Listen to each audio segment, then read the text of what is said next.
Hey, good morning, good morning, good morning, everybody. Excited to be here, Lumberjack Landlord. Not so much under the weather, but I don't have much of a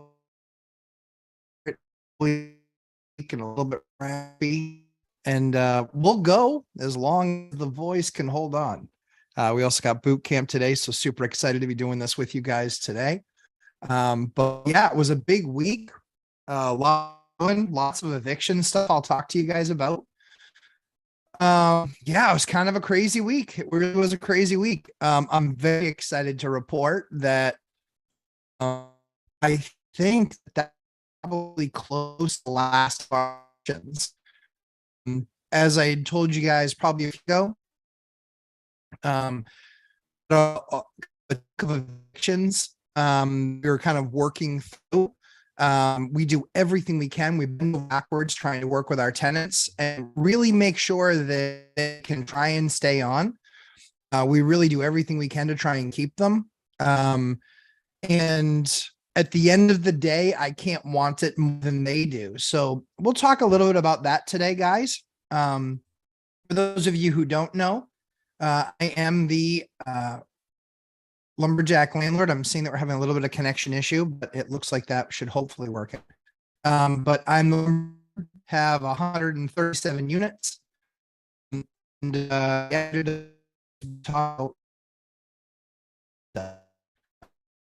so hopefully it's easy, like it might.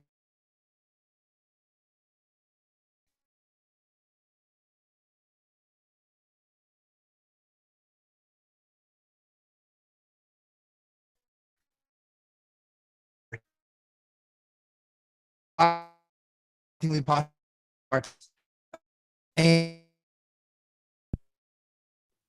okay, are we good?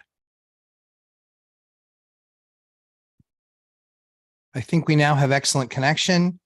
You guys let me know. I'll look for you guys in the chat. Poor connection. It might just be the tornadoes. Yeah. We'll see if you guys, I think we might be okay now. But I'll keep an eye on it, do the best I can. Obviously, I'm not doing a whole lot real stream, but I think we're doing okay. So it says we have an excellent connection now, so we'll see. But yeah, guys, it's been a rough 8 weeks, 10 weeks. This is where it's hard to be a landlord. It's hard. There certainly is the human element, but I can't try harder than the people that are the tenant. I can't want it more than you. I can't be willing to do more for it. And so we had a lot of evictions. We had more evictions. I was talking to somebody at the court, and we've had more eviction postings in the last 90 days. 120 days. No, 90. We waited until after Christmas. So we've had more in the last 90 than we've had in the last 20 years. And that really comes down to a couple of things. It really comes down to the fact that there was the emergency rental assistance program that was pretty rough, that we wanted to help. So we jumped in. We started giving them units. We started doing it at a great price, the best that we could, because they wanted everything all included: heat, hot water, sewer, electrical. They wanted everything. And so they wanted everything included. And so we did that for them, in the interest of trying to make the program work the best that we could make the program work. But yeah, it was a little bit disheartening. It was a little bit challenging seeing how literally everybody on that program that we had helped get into a unit didn't have the first month's rent after the program ended. Not one. Zero. So we worked with everybody. I went to my attorney. I spent a bunch of money. I said, I need something that augments the lease that we can jointly agree to with the tenant, that basically says, hey, here's what we're going to do. We're going to agree to take less money. We're going to have you put all the utilities in your name. We're going to agree to take substantially less money. And in order to do that, we want you guys to pay weekly because you clearly don't have it to pay all at once, all in a month. And so the challenge for that, or the idea there, was we thought we could keep a lot more people in their units. We knew that some people were working. We knew some people weren't. The people that weren't, we gave everybody 90, 60, 30-day notice. Hey, you're coming off your benefit's over. It's all done. There's no more benefit left. And so we told everybody, and we wanted to help them, because the whole idea of helping out the program was that we were going to get people into homes, give them that hand up, not hand out. It's only a handout if you did nothing with it. And sadly, too many people did nothing with it. So we spent a bunch of money with our attorney, augmented a lease. That way we were willing to work with everybody that had received cap on any level. We did that. And sadly, still so many of them disqualified themselves. We had tenants that wouldn't get jobs. We're like, you need to have a proof of income. And they're like, well, I'm still waiting on a voucher. No, you could be waiting another year. What are you doing? We told you 90 days ago. Like, why are you still not working? You need to be working. So anyway, that was a little bit difficult. That was more than a little bit of a nightmare. But thankfully, we are through it. We are through a lot of it. We have all of the eviction hearings this last week went pretty well. We told everybody, we said, listen, we're happy to have you stay. But you need to be prepared. You need to come to court. You need to understand what exactly we've talked about, all the postings. You need to be able to catch up partially on back rent. We'll make a plan, but you need to bring something to the table. And I can tell you, we told every single person that in the last 12 weeks, and only one did. One. That was my Wednesday hearing. We went, the judge said, can you work something out? And we said, we're going to certainly give it a try. For those of you who are doing evictions, you need to try to work with your tenants. You need to try. You have to try. I don't want to make people homeless. That's not the goal. The goal is to have them be renters that pay their bill so I can pay my bill. That's the purpose. So I can pay the contractors that they ask to go fix things. So when, there's a toilet problem or a heat problem or a whatever problem, that we have money, resources to then pay those folks to go out and do that work. And so we did that. And I apologize for you will hear the clatter of of cough drops, because that's the only way I'm going to make it through today. So we did that. And I respect them. They came to court. They owed about $6,000. They owed about $6,000 in back rent. They came to us and basically said, we have just under $4,000 that we can pay you right now today. We know that still leaves us with a balance. But let's work a plan to pay that off. And I had to ask, I said, so what happened? Why did it go behind? Why'd you fall behind? And the answer was, we fell behind because we had some unexpected expenses. And I said, I'm sorry, but I have to ask, what were they? And she said her mom had passed away and that they needed money. They needed to help out with some money for the funeral. And I asked, why didn't you just let me know that 8 weeks ago, 12 weeks ago? She's like, well, I didn't want to use it as an excuse. I said, but we're using it as an excuse now. You just need to communicate. I think tenants need to be more honest with their landlords. Landlords need to do the same, but landlords need to look that you can't get blood from a stone. And if somebody's going through something, let's have a level of compassion. Let's work with each other. This is a team sport. And so we talked about it. She said, there was also a rent increase before you bought the building. And she's like, and we've really struggled since then. And I said, okay. And I bought it from a landlord that's kind of how he gets rid of people, is he raises rents to really high prices. I don't like the practice. I just don't think it's the right way to do things. I get that you can accomplish things that way, but it's just not how I want to do it. And so we had a long conversation there in the room, and they were grateful. They were grateful that we were willing to work with them. Of course, I was willing to work with them. You just can't stay for free. And I need to know what the plan is. They had good enough income. They had good enough credit to stay. And that's an investment that I want to make in people, because I would hope that if the shoe was on the other foot, that somebody else would give me the chance, knowing that I had paid steadily. I had gotten their rental records. They had paid steadily for quite some time. And then with that newest increase, that went kind of sideways. And so that eviction hearing went exactly how I hoped every hearing would ever go, which was they came prepared. They came prepared to work something out. They knew that they needed to pay. They came prepared with something and been saving something, not blowing it on all these other silly things. And we were able to work something out. And the key for this is that we're going to get them out of that unit, which is a more expensive unit, and we're going to get them into a less expensive unit, one that's more affordable for them. And they said, so long as it's in one of these two towns, we're good. So long as it's not in a, bad area, which there's only really a few streets that are kind of a bad area. They said, so long as it's not a bad area, we're all in. We need a place to stay. The value of having this conversation with them slightly beforehand and basically putting them on notice that we're going to throw you out, it's an eviction. They went and they looked and they looked and they looked and they looked, and they spent 3 weekends going and looking at units that they kept on getting none of. They said, we didn't want to leave. We just had to because we can't afford the rent where it is. So I completely understand. Because you can't afford the rent where it is, let's look at something that is affordable.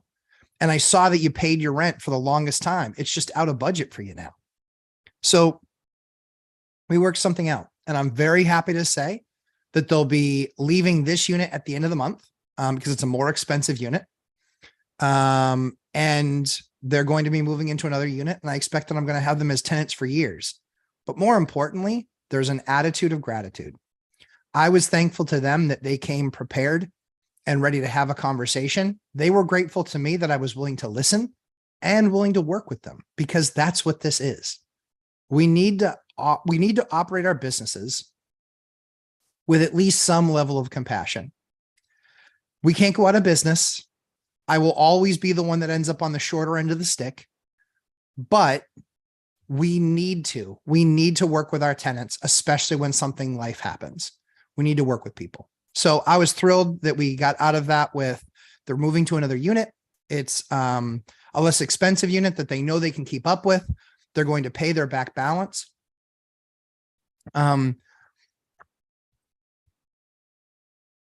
We got stopped on the way out the courtroom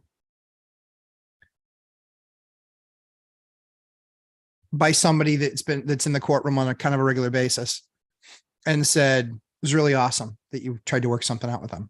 I was like, why wouldn't we? Guys, compassion, operate your business. Yes. Communicate the needs. Try not to get frustrated. Try to communicate them clearly. If people come to you with respect, with a level of understanding that we're in this together, you got to try and work with them. You do. At the end of the day, this is a people business. And so we have all the processes and pieces in place to run our business really well. However, there's sometimes, because we're all humans, there's the human element, and we need to be willing to work with our tenants. So what I would encourage you is, if you have a tenant that you're struggling with, try and reach out to them, try and give them perspective. If they still want to be combative at that point, I get it. I had some of those. That was Thursdays. Thursdays was, she's an extremely combative tenant. She's been a nightmare since the day she moved in. She doesn't want to pay. She told me she was going to give me her tax return, didn't give me her tax return, didn't give me a dime of her tax return, and then was a no-show on her court date. So I'm excited to evict her and put an eviction on her record and then sue her in small claims court. And yeah, I'm excited to do that one, because you DQ'd. You didn't do your part. You didn't live up to your end of the deal. You didn't follow through on your contract. So that's the contrasting sides of an eviction. I got to be honest. It's been a lot of work over the last 12 weeks. It's been a lot of activity in the last 8, having to be there for all of those appearances. But I'm excited because we're basically down to a couple of lockouts where people made the decision that they didn't want to participate in the solution any longer. And if you don't want to participate, then go find someone else's solution. And then lastly, as you become a more successful landlord, what's really important,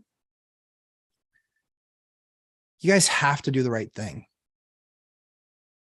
And the right thing isn't letting people stay that don't pay, but you have to follow through. You have to follow through when you're a more successful landlord and you have more units because you can afford to. And that newer landlord that might only have 1, 2, 3, 4 units, they can't afford the hit. Frankly, these guys have cost me, all of these evictions have cost me tens of thousands of dollars when it comes to, I'm going to have to rehab I'm going to have to update the unit, maybe not fully rehab it, but I'm going to have to update the unit. I'm going to have to change some things out. Court time, posting fees, court costs. It's going to cost me tens of thousands with all of these evictions. That being said, I'm excited to put the eviction on their record. I'm excited to sue them in small claims court because they made the choice to not participate and live up to their end of the deal. For the 2 tenants we were able to work something out with, I'm thrilled to still have them. I'm glad that we found a solution in place, and I respect them, the way that they handled their business. They could have done it a little bit differently, but no one's perfect, but they could have done it a little bit differently. But at the end of the day, I respect them. They handled their business and we're working together on solutions. So I would encourage you guys, as I said in that last step, try and work with your tenants. Don't be stupid. File papers, follow the process. That way, if for some reason they continue to be difficult, then it's just academic. But when you get to be a bigger landlord, you owe it to the people behind you, coming in behind you. You owe it to them to follow through, get evictions done, make sure that they happen, because that could save that next person that's doing the proper background checks and reviewing people and reviewing tenants. That could be the difference between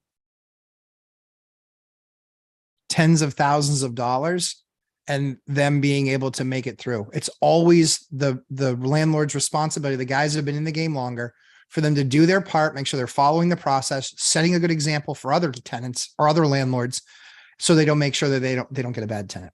So I've said all I needed to say about that. It's been an unbelievably long week, a long 8 weeks.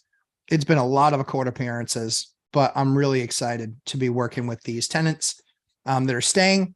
And I'm very excited that I don't have to work with the other tenants at DQ. So that being said, hey, Dion, there's my buddy Dion. The only question is, I think they're going to try and, I think he and Mike are going to try and join us from the road. I'll just wait to see if they pop up. Hey, let's do some of these super chats. I appreciate you guys. Brian Beck, appreciate the super chat. Thank you very much. Always appreciated. Robert Farinelli, good morning, sir. Hope all is well. Phil Nealon, my man. Missed you last week in boot camp. Hopefully you're there this week.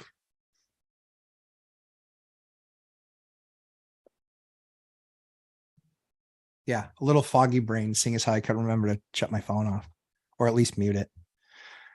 Dion Talk, if you want to be financially free, hit the like button. The universe is watching. It will know.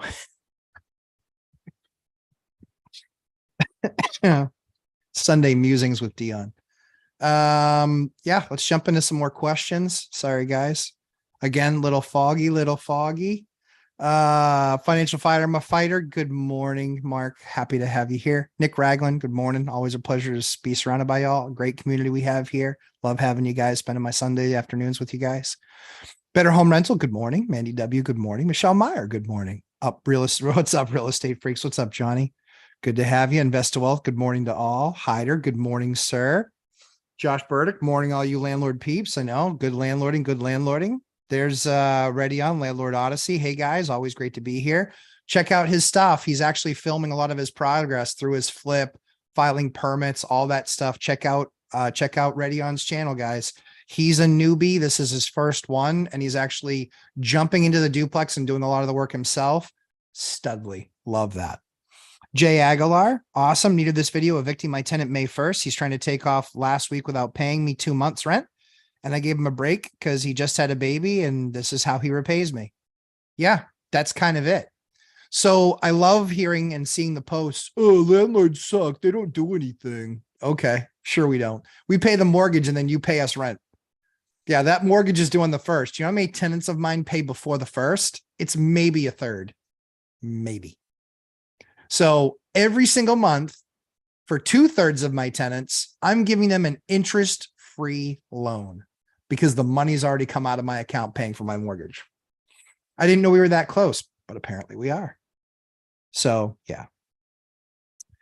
Michelle Meyer, it doesn't seem to be working. I think we got it. Is it your connection? It wasn't. Poor connection, better home rental. Yeah, I think we worked through it, but little gremlins might be gremlins today. All-nighter might just be the tornado I'm in. AV is acting up. It wasn't. I think it was on my side, but I couldn't tell. YouTube wouldn't tell me. BF, that's good. It is good, good, sir. Mandy, better. Good. Yes, it's working now. Seems better now. BF, thumbs up. Love it. Audio improved. Better home rental. Fantastic. A lot better now. Simply Z. Good to have you. It's good. Good to go. Excellent. Theta Hedge Capital. Thank you. I appreciate you guys when you give me that feedback too, because I saw it kind of popping up and I was trying to monitor. I basically monitor a live stream. It's interesting to say the least. Let's see. Yes. BF. We meaning you personally or your town? Me personally. Yeah, me personally. Tony Rosa. Hey, Matt. Good morning, Tony. Phil Nealon. Morning, all. Better home rental. Matt, you know this one. I'm here from the government and I'm here to help. Yeah. And so, one of the things that's really important is, and this is one of the things for people that remote landlord or invest at a distance, that code inspector is your best friend. It's not your property manager. It's your code inspector. You need to make sure that you have a good relationship with the code inspector saying, listen, I know most people will give you a hard time if you ride them about something code wise. I'm depending on you to do your job to the best of your ability. So if we see something that's unsafe or needs doing, that we know that we get it taken care of. That's what I want to make sure is happening. See how important that is? See what the twist is? I don't fight with my code inspectors. I like them and they like me. Because I always say to them, hey, so we're walking through here and it's like, I know there's got to be something. There's going to be something in here that you want to see. There's going to be something in here that you're going to want to change. I get it. What is it? Just tell me. What do you want to see? Just, I'm going to spend the money. Just tell me what it is. And they'll always come up with something and then just say, okay, let's talk about it. And we talk about it and we find common ground. And they explain it to me. I want to know not just what the rule is or the law is or the statute is. I want to know the spirit of it. I want to understand, okay, where is this coming from? One of the things that was really interesting is literally decades ago, a child got hurt. I think maybe even electrocuted because there wasn't an outlet on the island, and where they connected the cord, somehow the child got hurt. And so then that became statute because of one child. That wasn't like a normal occurrence thing. And that's a law, even with 3 kids. That's a law, even with 3 kids, I kind of have trouble with, because it's like, I mean, if there was any level of supervision, and I have 3 kids, for that particular issue, I don't love it. It bothers me, and it costs, $300, to add that outlet, but it just is what it is. Just is what it is. Give me 1 second. I'm going to just stop the video for just a second and then restart it. See if I can get rid of this error message. I'm still here though. Let's see if this worked. Didn't get rid of the error message. Son of a gun. Oh, well. Oh, here's my good buddy.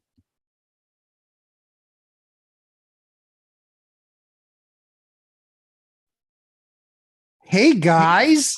Uh-oh. What's up, guys? How you feeling? Oh, it was, I'm not sure if the hearings went as well as they did on Wednesday and Thursday because the judge felt pity on me. But I was just geared up just to go to court, had to do a bunch of prep work. And it was one of those things where it started on Friday, got really bad kind of Sunday night, and then got progressively worse.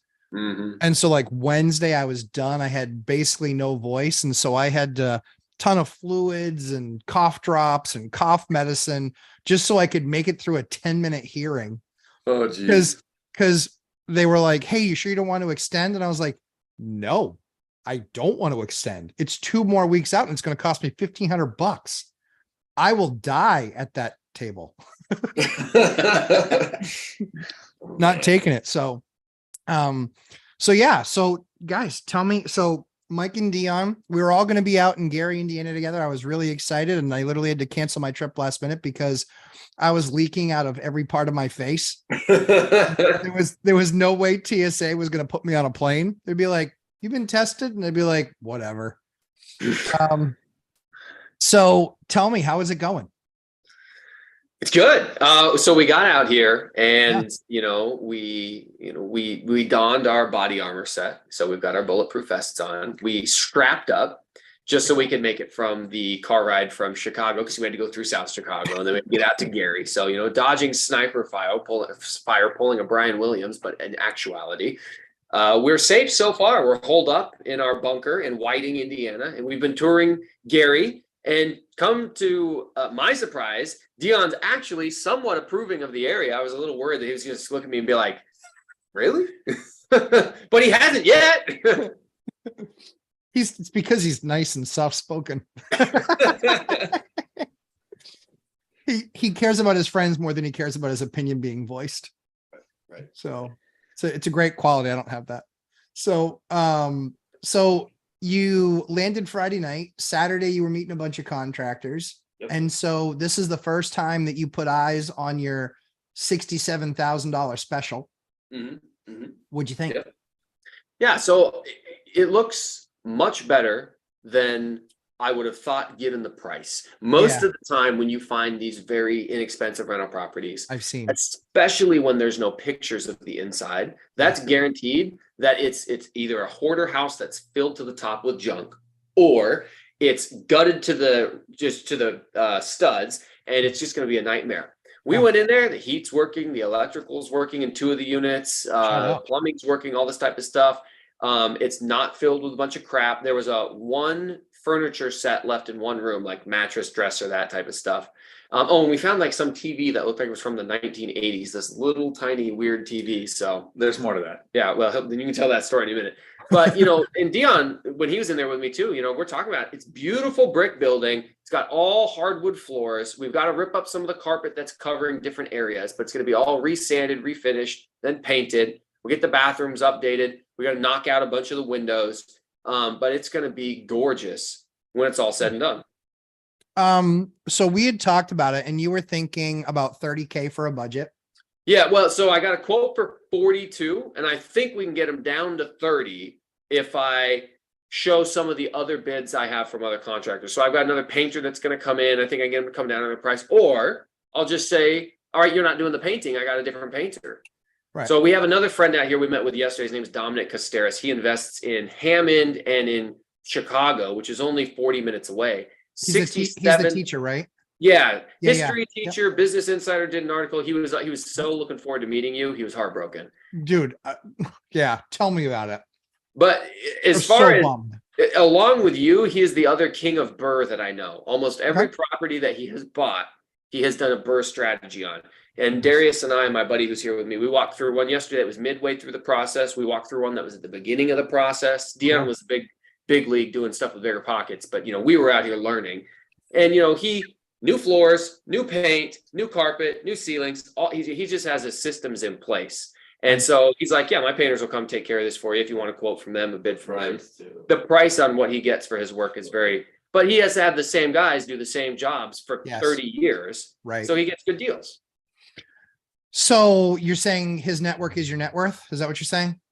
I'm saying if you're smart, you make friends with people who already done it and you steal all their team from them. Absolutely. Well, don't steal, just borrow. Appropriate. You're going to borrow these guys. Appropriate's fine. They're our team now, comrade.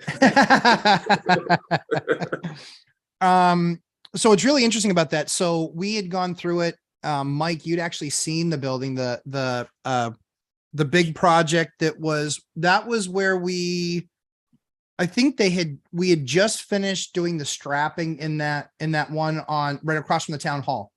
Oh yeah. Yeah. So was that sheetrocked when we looked in it? It was sheetrocked, but the windows hadn't been trimmed out and sealed yet. Right. I climbed up into the attic. That was fun. Yeah. But it was nice. It was quiet. That was one of the things we noticed was it was right on the main street. You couldn't hear anything.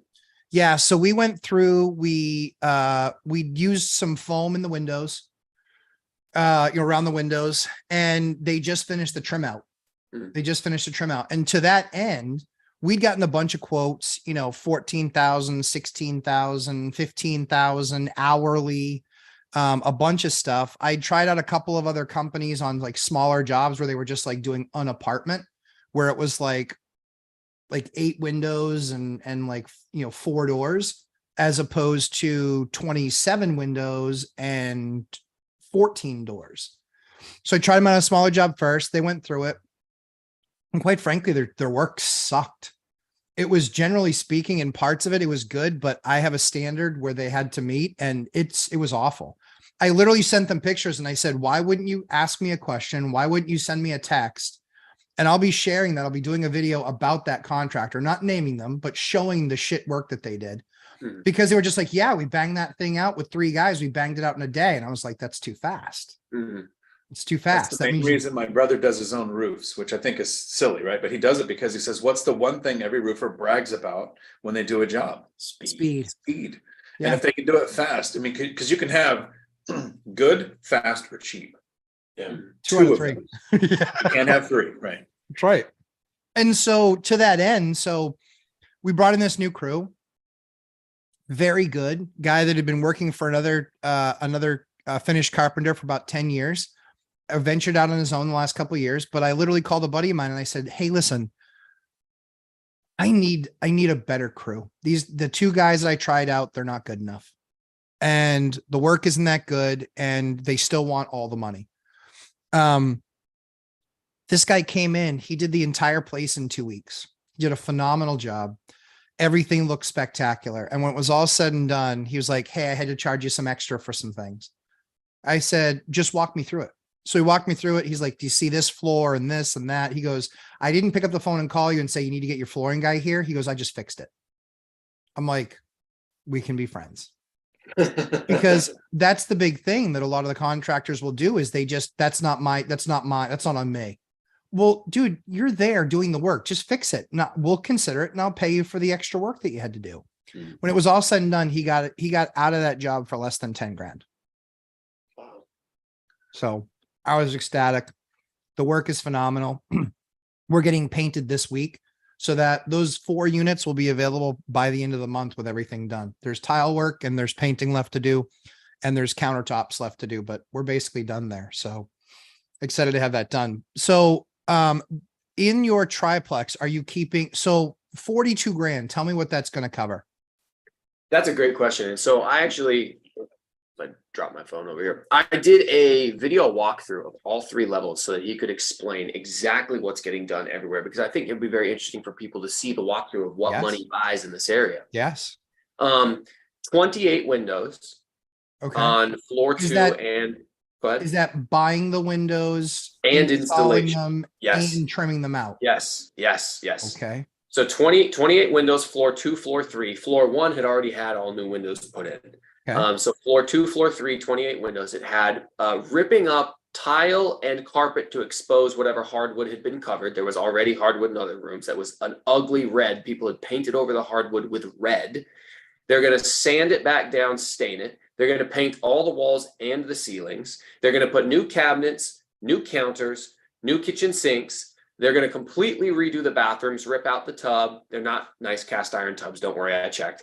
They're going to rip out the tubs. They're going to rip out the tiling on the wall. They're going to put in all new walling, all new shower insert tub surrounds. They're going to put in new vanities. The bathroom in the upstairs unit, they're actually going to bring out another like 3 or 4 feet to make it. Right now, it's got the top unit is an angled roof. So the further you get towards the sides, you have that angled roof problem. So they're going to bring the wall for the bathroom out. So there's more standing room in there. And yeah, so they're gonna rip out this weird like bar that they have in the upstairs unit that kind of cuts the middle of the unit down. There's like a bar, and they're just gonna pull that out and put the counters along the edges, so it's more open concept. Okay. And there's gonna be some work done on the exterior. There's gonna be some landscaping and some touch-up work out there. Yeah, it's gonna be huge, and that's why I think it's gonna be important for people to see the before and after to see how much work was done, because it's gonna be a lot. Send me the quote. I want to see it. Sure. So tile guys, big variation in those around the country. Here tile is about, you're about $10 a square foot for tile here. Okay.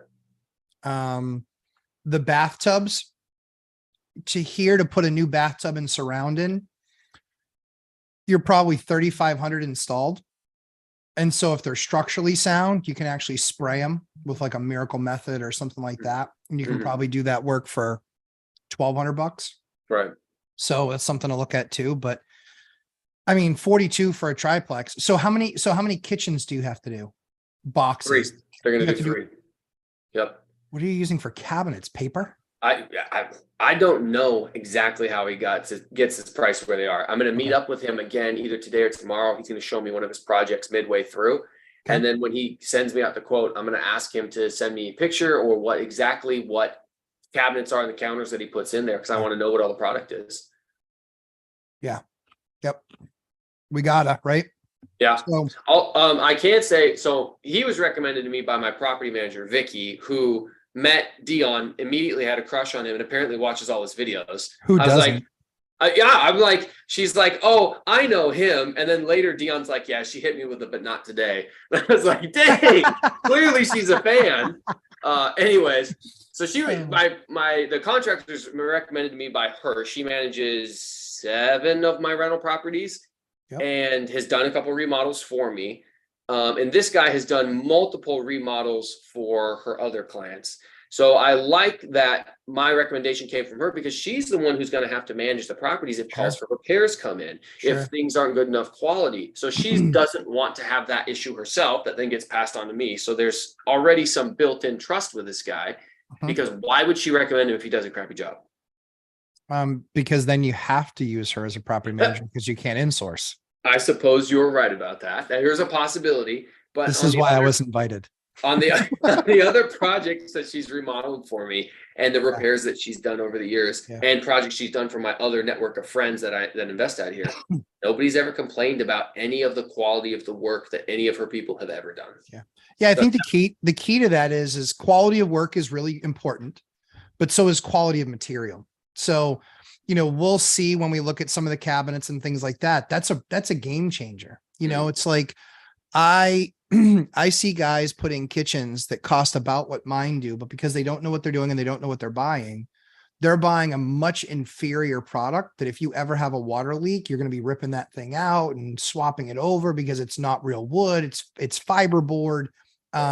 So kitchens better than probably almost anybody when it comes to countertops and stuff with all the work that you've done. But it's just, that's the stuff that I've seen a lot of quality go down when the cost of product went up, because they started making their cabinets worse because wood was so expensive and they couldn't get the pricing pressure that they wanted. So I've seen a couple of my vendors introduce another line and they're like, use this line. And I was like, oh, your shit line? They're like, well, it's our economical line. I was like, no, it's your shit line. That stuff's crap. I was like, that stuff's going to get wet and I'm going to be replacing those cabinets in 10 years. I don't want that. All the places that we redid, that you visited, that we did 10 years ago, all of those have still the same cabinets. They look brand spanking new. We don't have to do anything to them. Right. So not having to do that on that turnover is kind of critical. So one of the things here, a couple of the takeaways for Gary. Your network is your net worth is a thing that you guys with the larger portfolios say. Honestly, I don't want to have a team. Right? I don't have an agent that's my go-to. I don't have a lender that's my go-to. I don't have a banker. I don't have any of that. My handyman are probably the only important people on my team. So that makes them my most important people. The reason I'm able to travel is because of that. Yes. But if you're looking for a property manager at a distance, Mike's friend here, she was very professional. She actually has units herself, right? Oh, So she's used these repairmen on her projects over the years. So it's not like she started 2 years ago and has a couple of rentals and it's also managed, but she's managing her properties. Spouse also does a lot of the work. So she, the contractors that are coming in, these are people that she's worked with for a long time that know.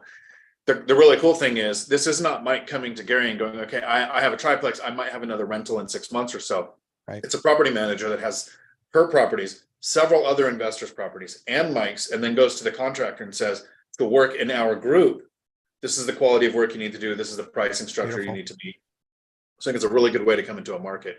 And then really something that makes a kind of point that you've made several times is every time you hear some idiot complaining that housing is unaffordable, there's a street here I'm doing a short on later today. There's like 5 houses on it. 2 that one that's lived in, one that's being rehabbed by an investor, and then 3 empty ones.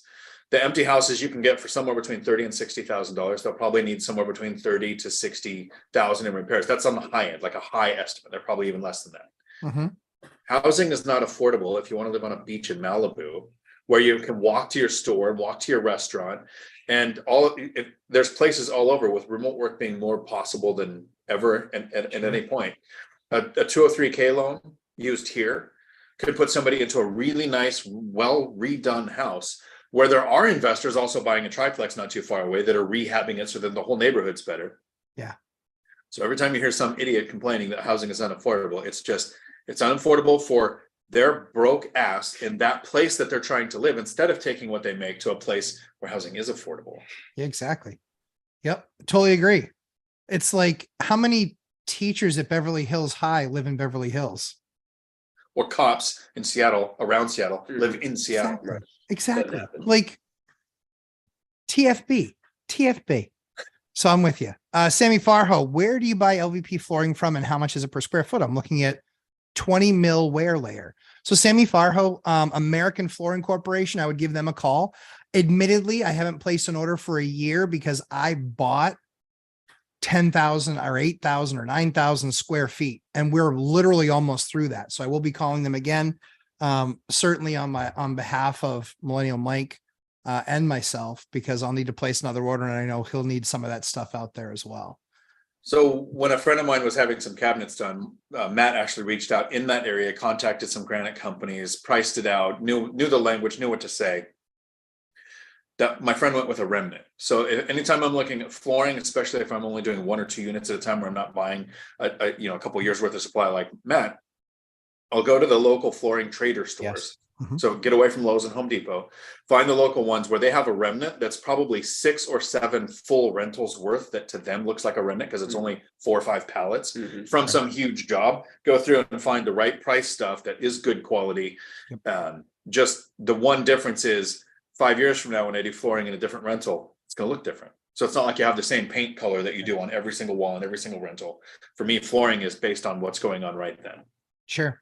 Yeah. And for us, we have a standard paint color, standard paint scheme. So we can pick from a field of colors that support that. However, when we pick 2 or 3 colors that we like, we then just buy 4,000 or 5,000 square feet of them. And then we alternate what we use based on what the subfloor looks like. There's areas where we need that ultra industrial, super heavy duty, wide plank, thick plank, more expensive stuff. And then there's other places that have a pretty decent subfloor where we can use the less expensive product, but still a good product. RE3, Daniel, I made the emergency repairs, but never made the other 3. 3 months later, no one told me anything. Yeah, that certainly can be a problem with property managers. I already sold the property, so no sense in making a report. Was scammed by 2 different property managers. That's happening a lot more often now. It's kind of shocking. We're seeing a couple of local property managers blow up pretty big. Not in the size, but in like complaints from their landlords and things we're hearing in landlord groups. RE3, you could tell they took an old template from a code inspection report from 1999. That's a problem if you don't refresh your documents. Sully, hey Sully, welcome back. Lumberjack, I sent an email about the dangers of sleeping close to a furnace. Got furnace man on the lease. Awesome. Out of the furnace room. Excellent. I had all adults in the unit sign an addendum. Problem solved. That's what we like to hear. I'm so glad that worked out for you, Sully, and thank you for letting me know. Terry Balu, preach. I always try, my friend. It's just the way it goes. Frank Contreras, will your new cabinets be APC or plywood construction? No one lets a friend buy APC. No one lets a friend buy APC. So it depends. So there are some flips. Yeah. That's purchased for flips, not buy and holds. Yeah, sometimes. I mean, I think, yeah, because I mean, obviously it's lower priced, but pre-assembled is getting a knock that it shouldn't get. There are companies out there that make higher end cabinets that send them assembled because they give you that assembly option. For me, I've run the numbers and I rather have it that way. Most people don't understand that when you buy a box and a cabinet's in there and it's pieces, so it's not pre-assembled. The issue that you have is that people will use and lean that on corners and twist it and bend it and break corners and scratch up doors. And that's a problem. Every single second that you're handling the product gives you a higher likelihood of creating damage. If you're getting it pre-assembled, guess what? It goes through quality assurance before it gets boxed up in their factory, and then you get it setting up.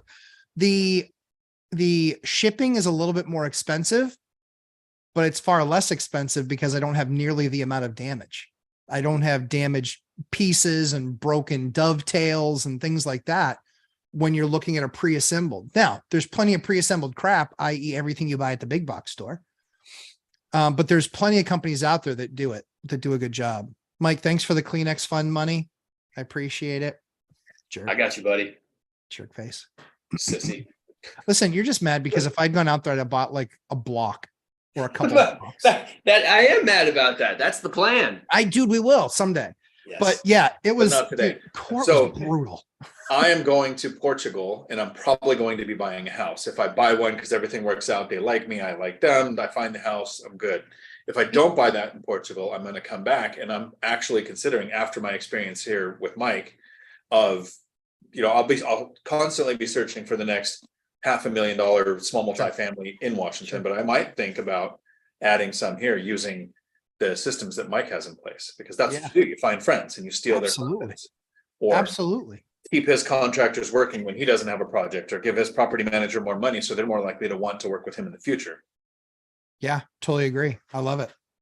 Sam Farho, in contract, I have an inspection to be done quarterly, and I learned that I have to stick to contract. I love a good tenant, and I feel like it may be too much to do inspection quarterly. What to do about it? Quarterly is way too often. That's way too often. I would literally have to hire somebody full time. If you want to scale, it's just way too often. Dion hasn't been to some of his buildings inside for years, and that's okay. Ever. Yeah, or ever. There's still units that I haven't ever been to. I think the key is understanding what it is, what you have, and likely that stuff comes along or follows complaints, noise complaints, bug complaints, whatever kind of complaints. Dividend Dave, good morning, sir. Good to have you. I'm so glad the Indiana trip came to fruition. I'm so pissed I wasn't there. I wasn't sure if Dividend Dave was going to make a surprise visit, because he was like, "Hey, I'm going to see you guys there," and I was like, "Oh, cool." And then I thought he was being serious for a second, but apparently not. He was just teasing us. Oh yeah, I was visibly upset. Yeah, I was pissed. And then it was really funny because Ashley says to me, she goes, "I'm still doing what I had planned for the kids." I was like, fine. So I got to be a bachelor for 36 hours. That was kind of nice. Yeah, that probably was well deserved. Kind of quiet. Like, that's a good consolation prize. Yeah, it's kind of quiet. But yeah, I was like, I'm gonna rage, totally rage. I was in bed at like 10:30 on Friday or 11. It was early. It was early. So yeah, I think that as you go through the project, are you going to have to are you going to studs and everything? No, they're leaving the walls in, and the ceilings and everything like that.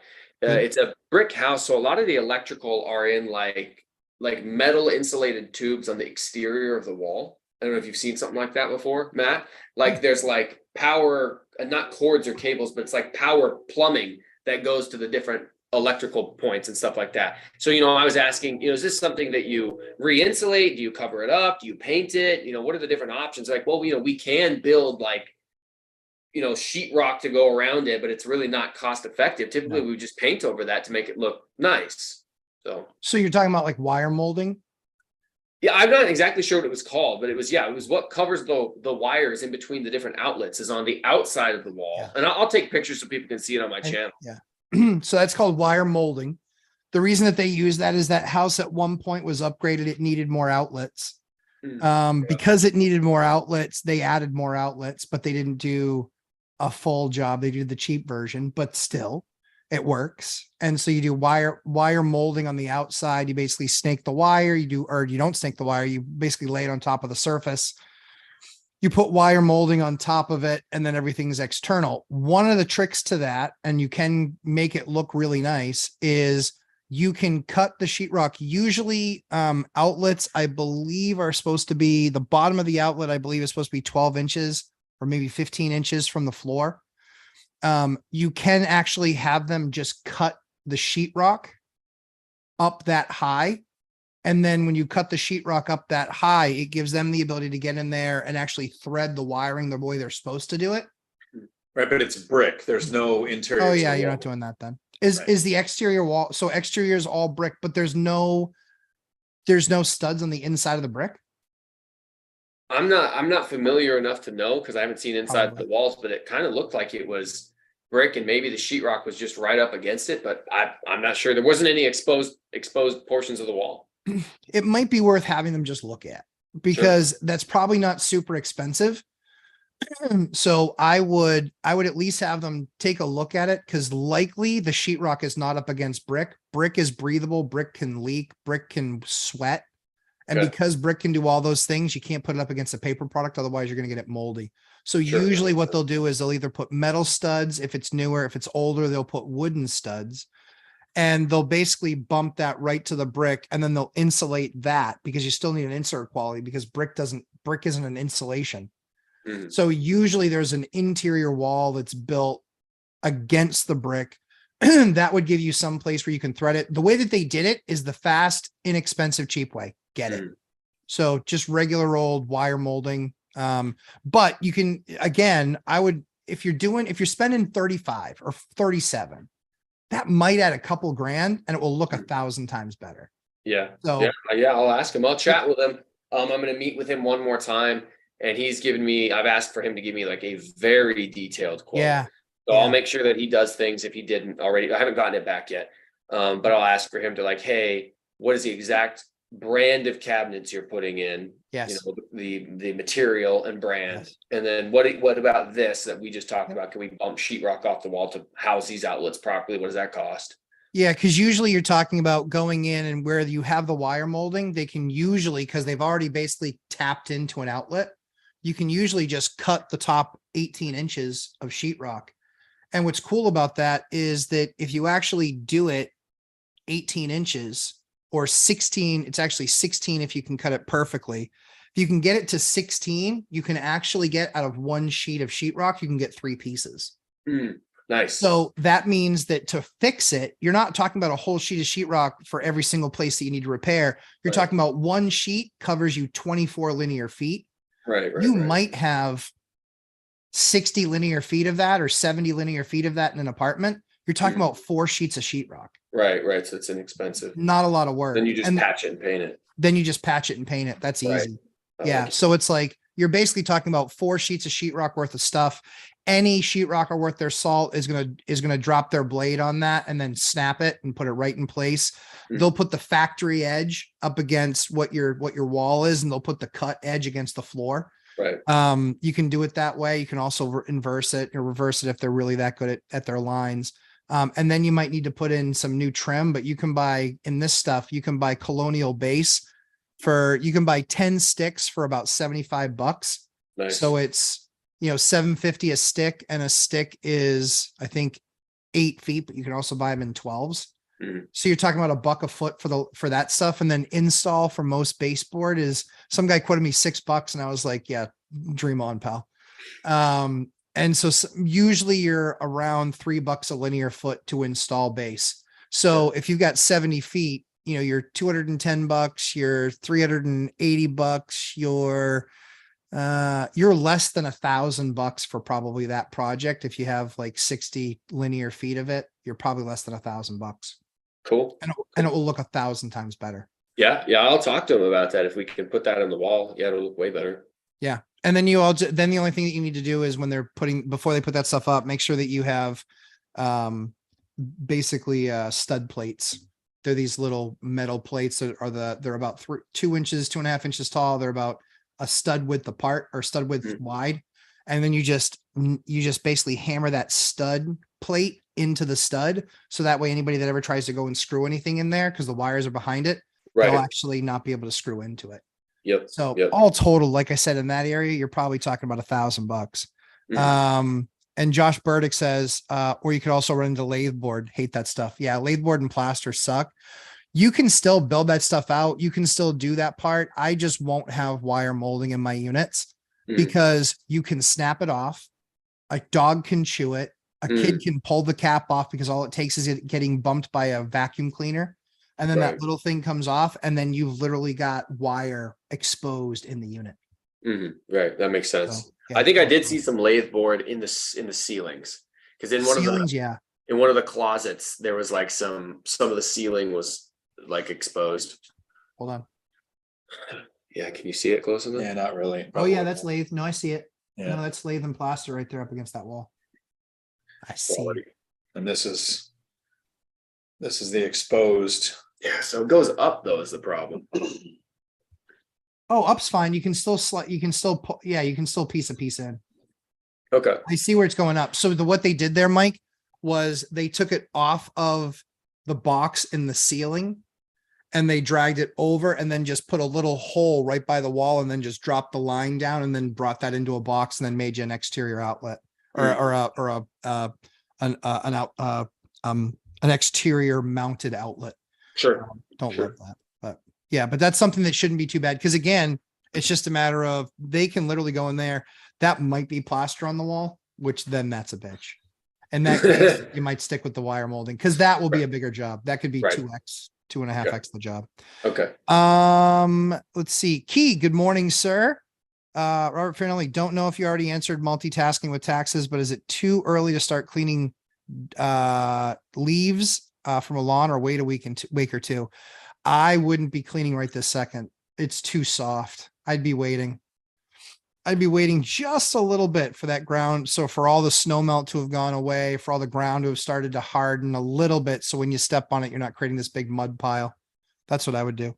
Yes, Terry, conduit wire molding. So conduit is usually something that's used interior to a wall, or you're carrying wire from one place to a next. Wire molding is usually something that's done external and covering something up on a wall. Where it's actually, conduit is usually used inside or in basements or in the ground. Wire molding is purely a vanity exterior product. So we did all of our evictions. Those are all done. We've got 2 lockouts coming this week. I'm super excited to get those units back and get them to start paying. But yeah, we got 23 non-paying units right now. 23. It's a lot. But that's 6 that were evicted and 6 were evicted and we are rehabbing. 4 was a gut to studs job. Another 4 we're working through now. And then 1 is a building that we're prepping, 5 units that we're getting ready to do demo in. And then just a couple of rent turnovers for folks that were also going to do those units. They weren't evictions. So yeah, crazy. Sam Farho, I need electric water heater replacement. What options are out there that reduce energy consumption? Because the current system uses a lot of energy. I am in warm weather. You can look at a combination electric hot water heater with a heat pump. Those are pretty good in warm climates, but that's what I would probably look at. The other option is you spend more money up front. You can do something called an on-demand hot water heater. Those do not run on electric though. They only run on gas. So you have to have natural gas in order to use an on-demand hot water heater. But they're worth their weight in gold if that's something that you're paying for. When I have a building that has multiple units and I can't get multiple hot water heaters available, I'll use an on-demand hot water heater myself because it would drastically reduce the cost. More expensive in the beginning, but much less expensive to maintain and handle. Hopefully that's helpful to you, Sam. Dion, so you're going to be an investor in Gary, huh? It's on the table. I mean, so we kind of running the numbers. If I put $100,000 invested into a duplex in Washington, I'll probably make about $1,500 a month. Yep. That's generally, maybe not year one, but by year 2 or 3, that's where the profit is at least, right? Agreed. Mm-hmm. Mike's putting in about $100,000 into this triplex here. His profit's going to be around $1,500 a month. So since I don't invest for appreciation, that's really the only big difference, right? And, appreciation in Washington, I buy a triplex a couple of years ago, or a duplex a couple of years ago, and it was 300,000. Now it's 540. So it's not quite doubled, but it's close. Sure. And here it's probably up 20 to 40%. Like they're more expensive. They have more value, but it's not as big. And I'm looking for cash flow.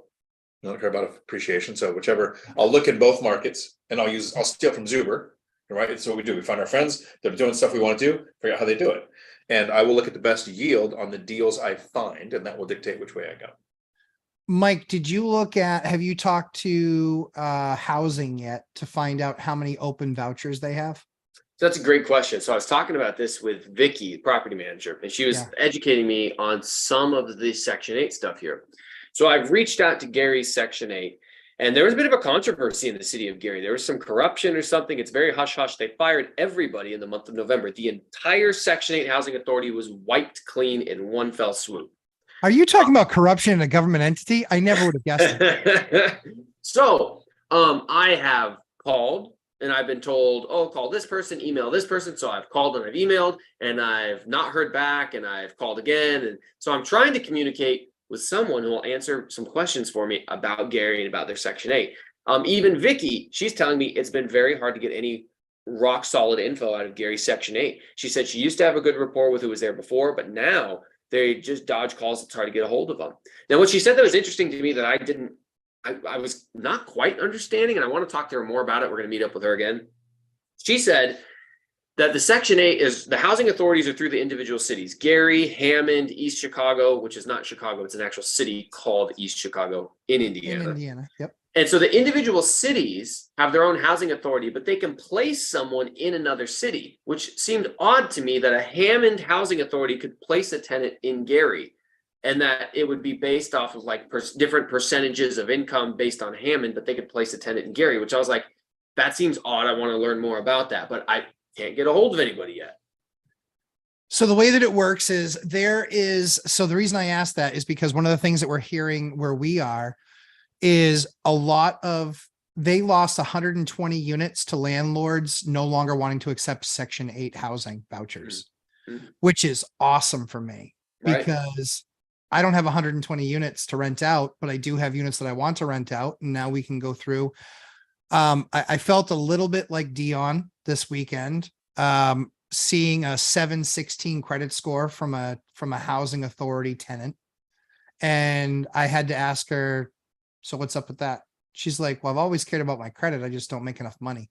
I was like, finally one happened. Finally.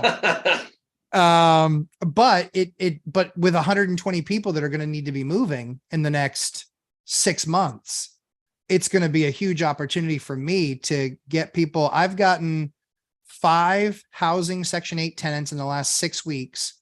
The average tenure for the place that they're leaving is 12 years. Wow. Yeah. That is 1,000%, 1,000%.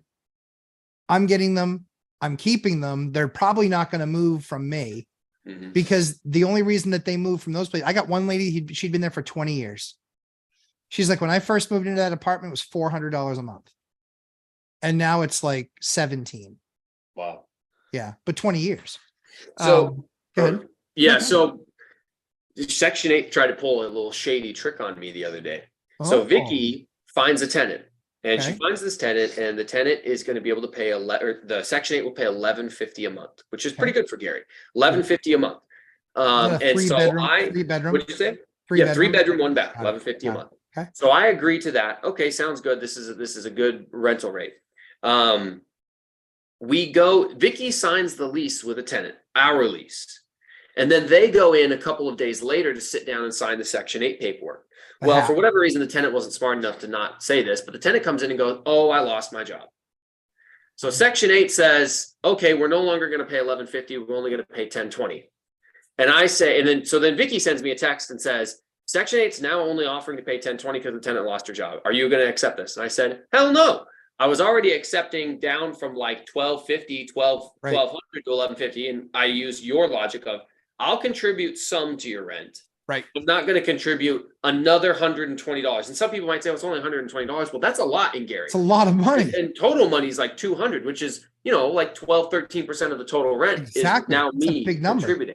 Yeah. So I said, absolutely not. I know that there's an unlimited supply of Section 8 tenants who want this. So we'll just go to the next one, and we will get another tenant who will qualify for the $11.50. And what I was hoping was that I was going to call their bluff, and they were going to say, okay, we'll pay the $11.50, because I wanted them to explain to that Section 8 participant, okay, the reason you're not getting this is because we did not uphold our end of the bargain. We tried to change it. Literally at the closing table, signing the documents. Oh yeah, we're not going to pay that anymore. Okay, well then we won't do. I don't need your business. I would go find somebody else.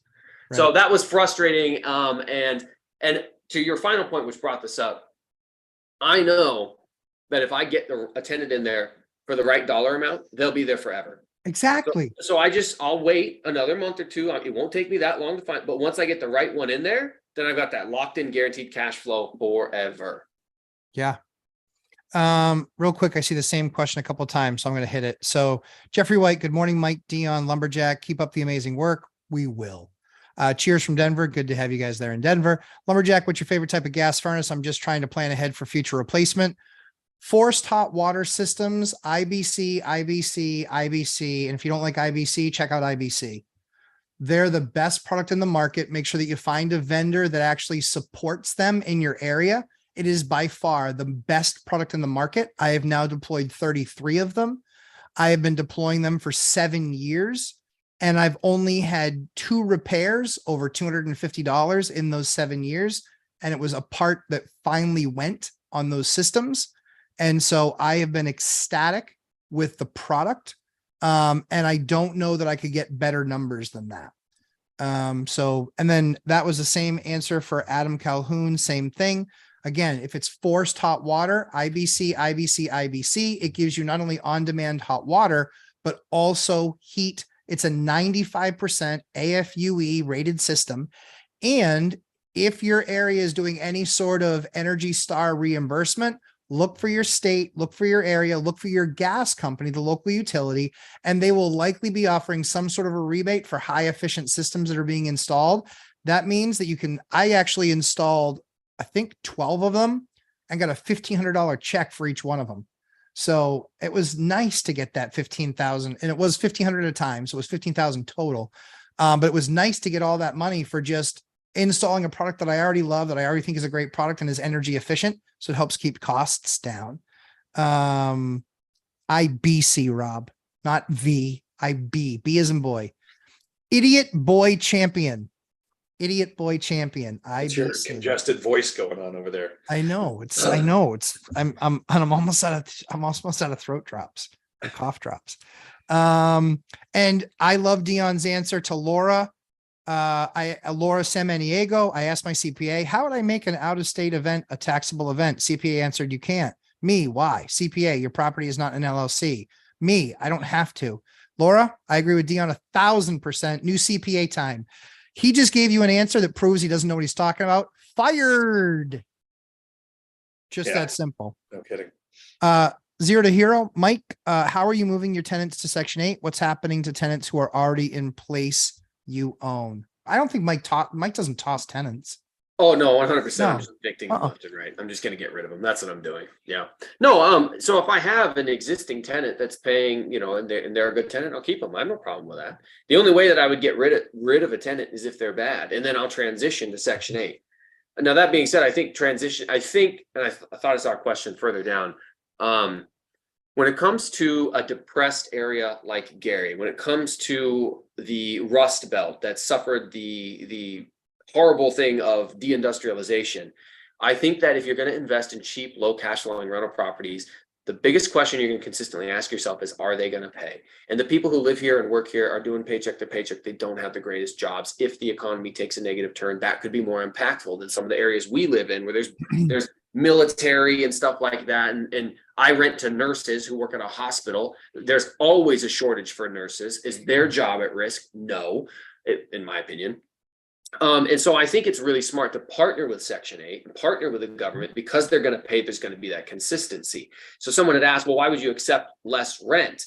Well, I'll accept a little less rent, and Matt will accept more less rent than me, because as a percentage wise, we're still accepting about the same. But when Matt gets 2,200 for a unit and goes down to 19, and I would get 1,250 or 1,200 and I go down to 1,150, percentage wise, it's very similar. But yeah, there is a line where, no, I'm not going to accept this much less rent just to have guaranteed rent. And so you kind of just have to play in that area with what you're comfortable with. Did you guys know that there's a Section 8 housing unit scoring system? I had no idea. Yeah, and so it's not only the unit scoring system, but they'll look at the asset type. So if you have apartment versus mobile home versus a single family versus small multifamily, they can grade it on things other than there's other aspects that they look at too. But what they don't do is look at what an investor looks at, where we're looking at garage, pool, storage shed. Like any other amenities don't mean anything to Section 8, but they do have a scoring system. So do you know what that scoring range is? Nope. It's 80 to 380, and lower is worse. So I'll be doing a video on that, because I learned about that last week and my blood shot out of my eyeballs. And I was like, where was Dion on this thing? But he didn't know the scoring system, so it's okay. It's one of those things where you're doing about if you do a third of your units, you're 20 to 40 rentals. I'm like 2 or 3. It averages 2 or 3 that, and one of my tenants, when I first acquired a property that had a Section 8 tenant, they had lived there 26 years. And then they stayed there until one went to the hospital and passed away. They don't leave. Right. And so I haven't had too much tenant turnover. I do know, and we've said this many times, it's area dependent. I invest in 2 counties. One sucks. One's great. Yeah. 3. I would say one of ours is excellent. One of ours is pretty good. And one of ours is just good. It's good. It's tolerable. I don't love it. When I have a problem, I know she's going to be difficult. That's the HCV specialist that I have to work with. So it just kind of is what it is. Better home renting. Why would any landlord accept hundreds below market in Section 8? That's what I covered. Yeah. Diversification. Yep. Diversification. For me, it is the purpose of being a landlord is, yes, it's a business, but I also want to help people out. So I want to be a part of the solution, not a part of the problem. And so I'm willing to give a certain percentage of my units to programs that have case managers that will help manage the tenant to a certain degree. So anyway, Theta Hedge Capital, Section 8 offered me 50% less for a townhouse because of a shared wall. Yeah, exactly. Like Theta Hedge, like that's ridiculous, right? Well, we want units. Okay, here's a unit. We don't want that unit. Oh, okay. Now we're pickers and choosers. And I had to I got a little bit miffed at somebody, shocking, I know, but I said, that's all right. That's why you lost 120 units in the last 6 months. Yeah. So sounds good to me. Don't take my unit. You're basically saying, Matt, I'm not going to pay you $200 less a month than what you're making. Okay. See ya. Bye. Yeah. Just tell that person that their voucher is going to expire in 30 days. That's one of the other things I started doing too, was I started asking people when their voucher expires and how many times it's been extended. because here there are all these landlords, there's all these funds that came in and bought 50, 60, 80, 100, 120, 150 units. So it's kind of funny. They're about the same size as me, but they won't allow any Section 8 or housing tenants. And so it's really interesting is that has obviously put pressure on the system, and a lot of vouchers are expiring. I just ask people, hey, how close is your voucher to expiring? That's actually worked kind of nice. Theta Hedge Capital. Yeah. IBC Combi. You got it. It's 199,000 BTU. It goes, I think, as low as 38,000 BTU. So it's variable BTU. It's a phenomenal system.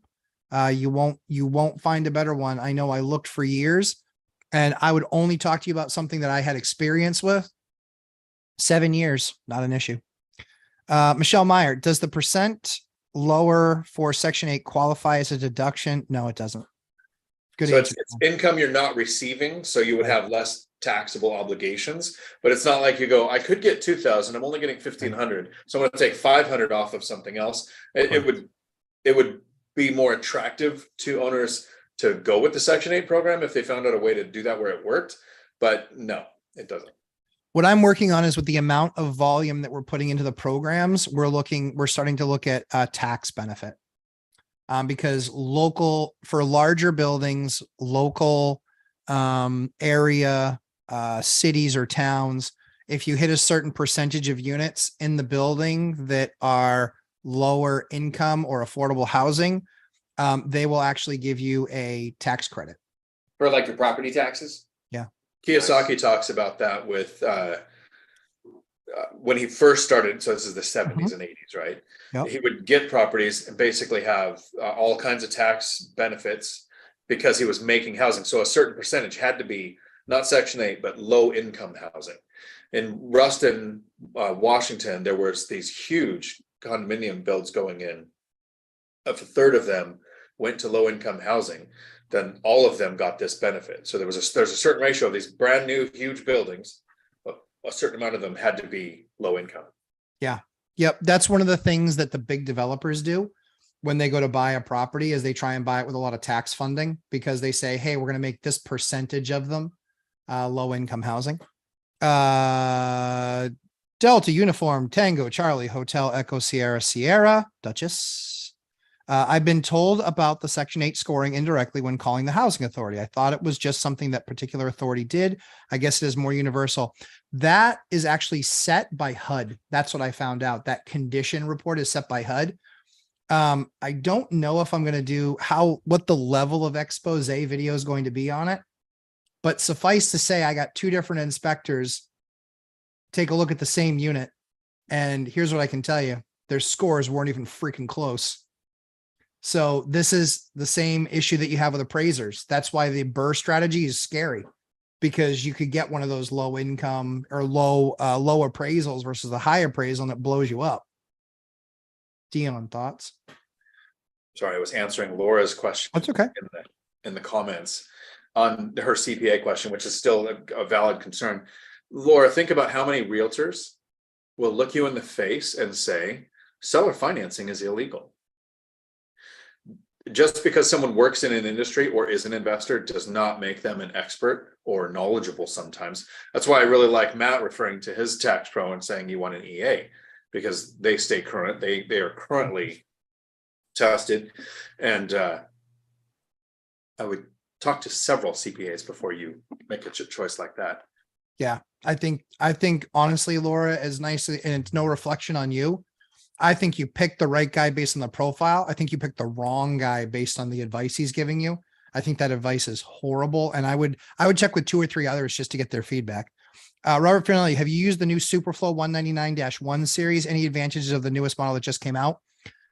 Yes, we've deployed that 4 places, I think. Because it's a bigger system. So we usually like multiple people relying on the system if we're going to go 190 at the 199-1. The one thing that they fixed, the one problem that I had that was like, over $250, that had happened twice. That one problem that I had was about a $600 problem. it was the same problem in both. And it was the actual, I think it was the fan motor that went. And so allegedly there was a minor design flaw that does impact them. However, 33 over 7 years, I've seen it twice. Maybe that's something that starts to fail more often, not sure. But allegedly they addressed that. It wasn't, I don't want to call it a design flaw because I don't know that 2 out of 33 means it's a flaw. I mean, it might just be one of those some things where they could improve the design. Shamir Bless, good day, guys. Matt, I just saw on the news this morning that a number of homeless people is skyrocketing in New Hampshire, Laconia, and Keene. I know this is not your problem. What are your thoughts? I mean, I don't want to see homeless people. The issue is Keene is a big college town. And it's also it's a very different market than the Seacoast. But Keene is more of a college town. I don't know what's contributing to it there because I don't watch the Keene market at all. I know in Laconia is very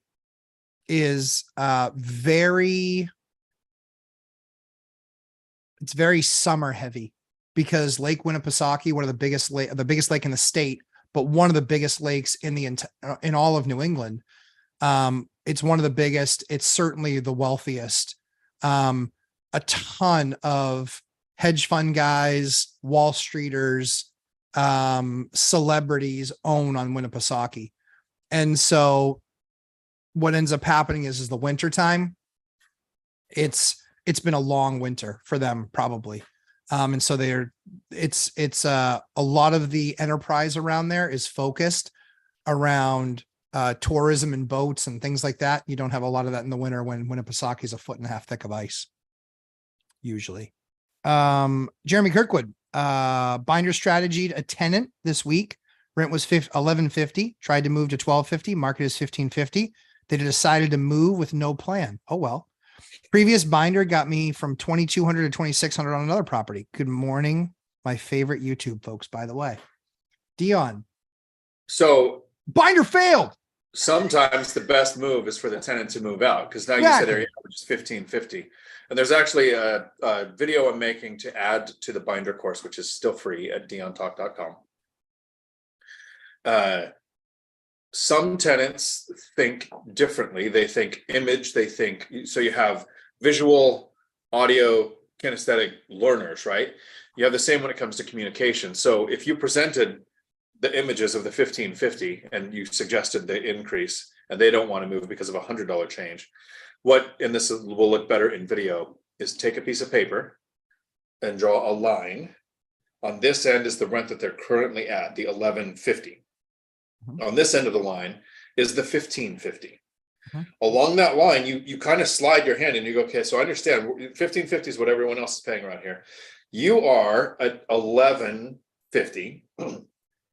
$12.50 is too much. Do you see how far that is from area average? That visual drawn out on paper can get a tenant. And I did this with it was actually developed because of a conversation going on with Dividend Dave that helped him go through his most recent binder strategy.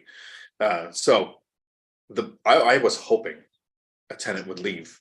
I wanted to try my first short-term rental, and they suggested a bigger amount, so they're still there. But yeah, that sucked. If they moved out, I would make a ton more money because I was going to go short-term rental. In this case, since they're moving, you're not only going to get $100 a month increase, you're going to get a $300 or $400 a month increase. So sometimes it's the best choice. And shout out to Jeremy Kirkwood because he's a local Indiana investor as well. Although from what I remember, he's on the other side of the state. But Jeremy, we're doing lunch at 1 p.m. at Baker's Pizza in Whiting. If you want to be there, we'll see you there, man. He's a good dude. He owns a bunch of rental properties, and he watched that same David Green video I watched where David Green was like, yeah, places like Detroit, Indiana, honestly, the whole Midwest, they all just suck. And Jeremy responded with what? The whole Midwest? And he manages something like 50 units or something like that. So Jeremy's a player. He is. Yeah. He does a lot of short-term and mid-term rental stuff too. Jeremy said, I presented them an image of a 30-day notice to vacate. It was a visual. Jeremy, right from my school. I love it. Should have gone visual. You're right. Inherited tenant and a $10,000 roof. So time for them to go. No love lost. Yeah. Listen, at the end of the day, Dion is the king of keeping his tenants. He has longer tenured tenants, for percentage of his portfolio. It's fantastic. And he's also seen the power of a tenant leaving and getting 500, 600, 700 bucks more a month. So the binder strategy is the best way to get to the result. The binder strategy is the best way to get to the result, because that result is you're staying and they're under market, but you don't have to turn the unit, or they're leaving and you're turning the unit and you at least gave it a shot and it's time to invest some money in the property and get your next 10-year tenant. No, I like the result. The result is you're going to run a more profitable business. Correct. A secondary goal is you have less tenant turnover, but sometimes it really makes sense. Like It does. I would like some of my tenants to go. There's one that's in a 2-bedroom that has a den with a closet and a power source and 2 ways in and out that needs a door. Once it has a door, it's a 3-bedroom. I'm not going to go make it a 3-bedroom with the current tenant living there and say, now your rent is $700 more. But as soon as they do move out, I'm buying a door and going to make $700 more a month. Yeah, totally agree. Laura, San Maniego, Matt and Dion, you are awesome. Thank you very much. Mike's awesome too, most days. Thank you so much for sharing your knowledge. It can be very frustrating at times. It was a lonely journey until I found you guys. Yes, Matt, Dion, Mike, Millennial Mike. Yeah, Laura, we're always happy to have you. That's why we're pointed out that we are awesome. Didn't have to point out Mike because it's just known. Oh, yeah, I don't think that was what was implied. I'm pretty sure that's, yeah. I'm not gonna let you do that, Dion. I don't think so. No. Leela, hello. I second that, Laura. We appreciate that. Richard Gamino, Matt, deciding factors would make you lean towards upgrading power from 100 amp to 200 when remodeling. Cost. 200 is always more desirable. As we get more dependent on the power grid, which we are going to do, the better setup you can have, the better off you're going to be. The reason I say that is that there's a law that's trying to be passed in New Hampshire right now, which requires landlords of a certain size of building to have electric car chargers. Those are going to be $4,000, $5,000 for installs. Not in my state. Live free or die. Go away with your stupid legislation. But that being said, that means that the people that do have them are going to be more desirable for the people that have that EV. Here's the thing. Show me an EV that works well when it's minus 25 outside, that gets more than 125 miles range, and we can have a better conversation. We're just not there yet on the tech. But on the 200 amp stuff, if it's a difference of $1,000, I'd probably just do it, because having that much heavier duty a system really does allow for you to be more future proof and not have to do it at a later time, and likely get grandfathered into other codes as they change. That would be my belief. I would go for the upgrade in that particular case. Shamir Bless, what app or website you guys use to track average rent in your market? I use my rent box. There's a video on it on my channel, the rent box. That's what I use. That's how I track rents. Just like a buy box. There were years when Rentometer would work because rents were going up so slow. 2 to 5%, they were fairly accurate. Since 2020, I haven't seen Rentometer be within 30% of rents, over or under. So the rent box that Matt has is exactly right. So you go to apartments.com's, Craigslist, Trulia, anywhere where you can rent in the area that you're looking for, look at the actual rentals that are as similar as possible. And then you have to add the element of time. You can't take a snapshot and go, this is what they rent for, because you have no idea if those things have been posted for 3 or 4 weeks and the person's about to drop it, or if it posted yesterday and it's got so much demand, they're going to pull it down and put it back up at $500 more. But you track for at least 2 weeks. I think it takes 2 weeks to get a window of rents, probably longer. And then you build that rent box. Yeah, the rent box is invaluable. It's how I can pay. People tell me I overpaid for a property. I don't care. My rent box proves that they're wrong. They're basing the value of a property on what they think rent is. I don't care what they think rent is. I'm smarter than they are because I've done the work. I've got the rent box. I'm in the market. I'm watching everything. They're not. They're like, oh, well, I own 20 units and that's the most I can get for that unit. Well, then either you're an idiot or your place is a dump. You pick. So use the rent box. Mike? For me, if back to my the hill I always die on about having a bunch of other networks with other investors in your area. At any time that I want to know what people's properties are renting for, I send to 2 different group chats the question, hey, what are your 3-bed ones getting right now? And I'll probably get answers from people who own collectively about 100 rental units within 3 miles of mine, like that.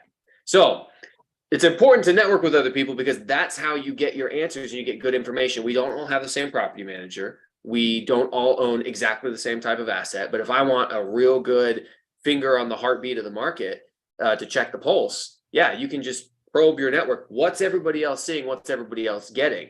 And then you get really good information. On top of that, I also look at Craigslist and I look at things. And with Section 8, you just go right to the Section 8 spreadsheet and you can see what people are getting.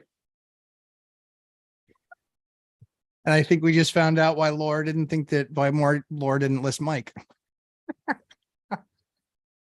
Minus his comments about no. Oh, no. There's clarity there. I'm the only one who's ever been known to say that. I don't know how you guys didn't get caught on camera. You're right. I'm sorry, Laura. I'm sorry. But your inability to compliment me is just proof that you had an emotional reaction to something I said. So boom, got her. Oh, sweet Lord. And she still complimented you, turkey. I love you, Laura. You're my favorite. Yeah. You watch every video I make. You comment on every video. I'm a fan of you, I promise. Yes. Rob says, given Zuber's prediction of paying the commercial, are any of you starting to track bigger properties? So yeah, Mike and I have been talking about that. I mean, we've done that 3 Amigos episode probably 2 or 3 times in the last year. It's what we always said was going to happen. Stuff that was north of 4 units with non-fixed rate debt was going to become a problem in the market. The bigger problem. And so, yeah, I mean, I think this is something that, so I've already had conversations with 3 banks that I work with. I've already talked to them about if they have a very large asset that's not performing, that they want a great operator to take over. I'd be happy to do it. Obviously with 0 money down. And yeah, so I think that's gonna happen. I mean, it's gonna happen. There's no 2 ways around it. That debt service, this stuff that's coming around isn't horrifically bad in all honesty. So if it's been a typical tenure, 3 years, 5 years, a lot of the rates for commercial stuff were in the 6s and now it might be in the 7s. So you're talking about 1 point. So it's not good, but it's not horrible. The bigger issue you're going to find is on the 2-year stuff, the 1 year stuff, the 2-year stuff, the 3-year stuff. When that stuff starts to get reassessed and basically looking at what the numbers are and has to cover a 1.2 global debt ratio, guess what? Those guys are going to be in trouble because they're going to be having a rate go from 4.5 to 7.5. That's going to be the one where they're going to get crushed. And I'm more than happy to buy. But yeah, we've been talking about that, Dion, for probably about a year now. So Matt and Mike Zuber have been talking about that. Dion, Matt, and Mike have not been talking about that because I only like fixed rate debt, fire and forget. Right. And all of my rentals, I want to perform better than my marriages. I want actual until death do we part kind of experiences. And that doesn't happen if you have an adjustable rate mortgage, you have a balloon payment, you have a loan reevaluation period in 7, 10, 20 years. I don't want somebody looking at my rents and going, oh, you're profitable, but you're not our kind of profitable. So you need to write us a 6-figure check or sell or refinance, which you might not be able to do at that point in time. I sleep like a baby because my mortgages, even if the banks fail, someone buys the note. I just change who I'm paying. Nothing changes for me no matter what goes on in the economy. Okay.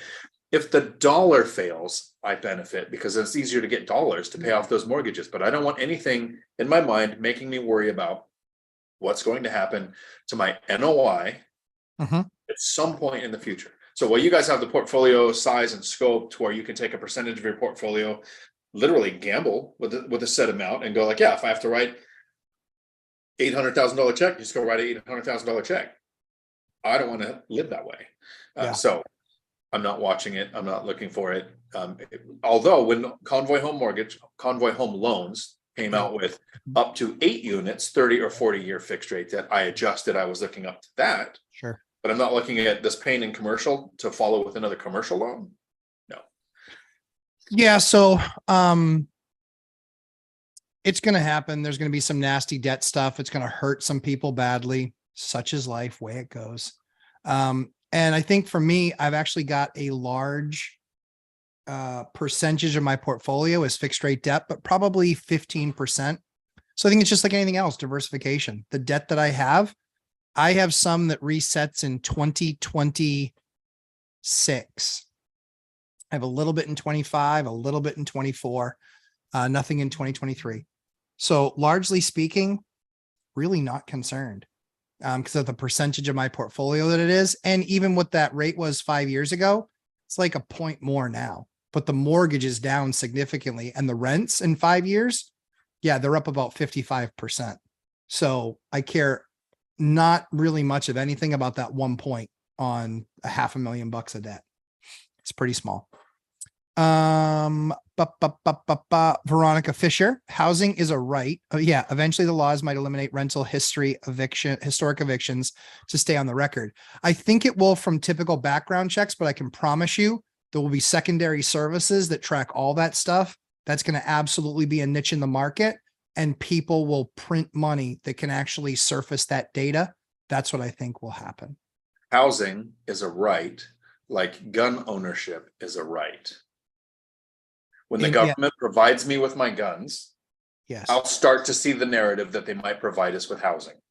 So so she did put it in parentheses. So I know. No, I'm agreeing with her. I'm yes, just yes. When somebody comes at somebody like Veronica and says, "Oh, housing is a right," because she's obviously saying that's what they say, kind of thing. Correct. Yes. The response is, sure, it's just like gun ownership. It's a right, but yes. no one buys it for you and gives it to you. True story. The right to go get it. True story. Sorry, I missed Frank Contreras. Mike, when we buy in Gary, will there be any contractors available since you've got them all busy on your stuff?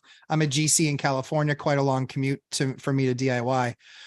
Trust me on this, Frank, you would never be able to do a project in Gary. Your GC fee is probably close to as much as Mike is going to pay for that entire rehab.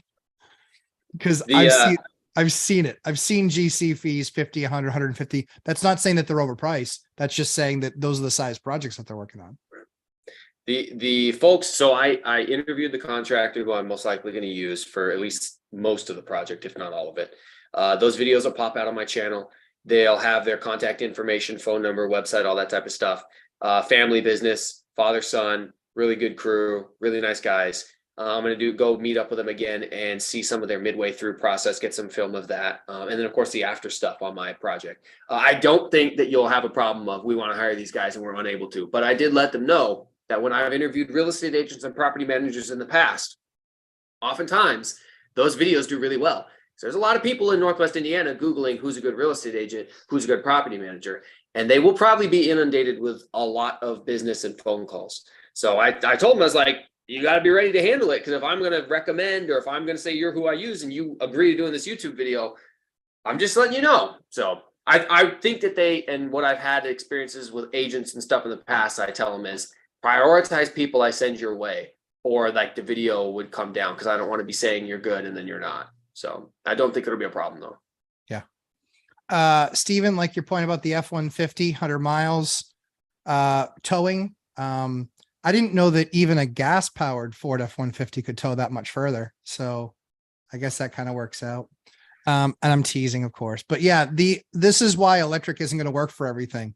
It's not a one size fits all. Go ahead, Dion. I sent Mike a short the other day that it was an attractive girl saying the least attractive vehicles any guy can own because they become dad, never daddy, is the F-150, which he has, and I have, and the Corvette, which he has, and I have. So, and I can tell you 100% that I have the receipts to prove that lady's wrong. So and I drive. As I mentioned earlier, you should have seen a property manager fangirl over Dion. So she was extremely professional the whole time we were there. He's absolutely making the Anybody who goes, oh, I know him too, and then hits him with the CEO of Not Today. Come on, come on. She was very professional. My property manager was a wonderful person, but then you should have seen the baggage clerk at the airport when Dion was like, oh, I can't find my lost baggage. And she was very happy to help Dion. Darius and I are standing there like, what the flip? Dion just, all he did was walk over and say something. He just can't even beat these ladies up with a stick. She had me rethinking marriage. Yeah, right. I was like, okay, wait, baby. That's great. Awesome. Flash of light, 1.0 gallon per flush versus 1.28 versus 1.6 toilet. Rebates available on the 1.0. Any preference on toilet gallons per flush? I like the 1.6. It's going to be less clogs, less visits from the plumber, less visits from Roto-Rooter. And I also like a specific toilet. The toilet that I like is called a Viper. Yes, a Viper toilet. It doesn't just sound cool. It works cool. But those are, so I talk to plumbers, and that's some of the things that we talk about is toilets, shockingly. And that Viper toilet it's a Gerb made by Gerber.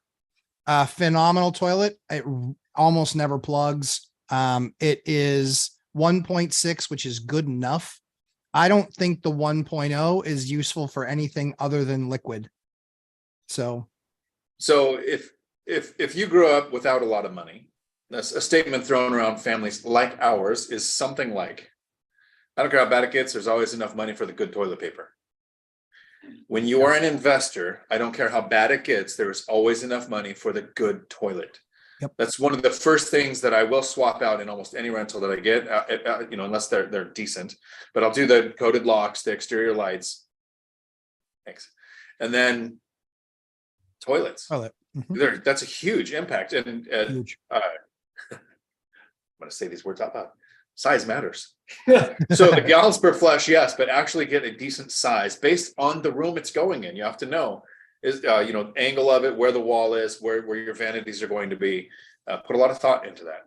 Just because the smaller toilet might have a really nice personality doesn't mean it's going to get the job done. Some smaller toilets stand on their wallets. Sweet Lord. The last thing that I'll say about the toilet, with no innuendo, is that the 1.6 Viper toilet is a great toilet. We don't have a lot of clogs. We have Roto-Rooter stuff, but it's never the toilet. So we've been really happy with the performance. And then as far as like heights, standard height, the key that you want to look at is look at code. When you replace the toilet, you could be a code violation, only because you need 18 inches from the center before you hit wall, before you hit like a wall or a shower or a vanity. You need to make sure that it has enough room in between it, because somebody knocks that thing hard enough, you could, break a seal. So when you're looking at it, my preference is elongated toilets for sure. But that's one of the things I would look at. The last couple questions I'll hit. Hyder, all about the elongated bowls. Doug Kratz, hello team. When installing hard surface flooring, how much overage shall I plan on when purchasing it? Typically you want to account for 10 to 15%, but just ask them how much is returnable and make sure that you keep a couple boxes for you when it's all done, because you want to be able to replace stuff. Mike, I'd love to meet you. I can show you places to invest here. By the way, I live in one of the best public school districts, not in Miami, through Fort Lauderdale area. Very good. Laura, see that? The world will still keep spinning. Rob, that's not true. When I was a kid and we ran out of toilet paper, we had to use newspaper. Yeah, but that's not the desire of anybody, Rob. Yeah, like, no one's like, I can't wait to go, wipe my ass at the funnies. Like, it's like, that's path of least resistance. So as I always say, we try and create great content for you guys. Any closing thoughts from you guys before we sign off? If you think it's hard to invest at a distance, it's because you're not doing the work. Yes. This is our friend Darius. Hey, Darius. Has purchased 2 properties here in Gary, Indiana, has taken time out of his schedule. He is working your current job as security guard and taking the time to come here and learn the market, to learn from Mike on this trip, putting in the work. And there will be people that he's working with who say, housing is unaffordable. There's no way we can buy rentals because they're not willing to do the work. And you guys have, Zuber, Matt, you guys have both said, if you're going to invest in another area, you might want to get your lazy butt up off the couch and come and sit on this couch and learn from people who are investing in this market. Got to go there. Mike, anything? Yeah, closing final thoughts as always. Matt, thanks for having us on the channel. It's a great time to talk to you. I learn something every time. I've got more conversations I can now go have with the guy who's going to do the project in my rental to hopefully get a better product for a better price, have happier tenants. Like you can't learn everything by yourself. You can't even learn everything from just one person. You need to talk to multiple experienced individuals to learn from people like Dion, from Matt, from Zuber, and all these other folks. So guys, anyone who's here, thanks for being here. We appreciate your support and happy to provide anything we can for you. Very true. Guys, as I always say, we try and create fantastic content for you. Make sure you hit the like button on your way out. And if you are in my boot camp, I will see you in 15 minutes. We're going to light it on fire this week. There's a lot of fun stuff to talk about, and look forward to you guys being in the course and doing the boot camp with me on our every Sunday. And yeah, thankfully my voice made it through. Guys, thanks so much for coming and hanging out, and we'll see you guys next time. Thanks so much. Take care, everybody. See ya. Ciao.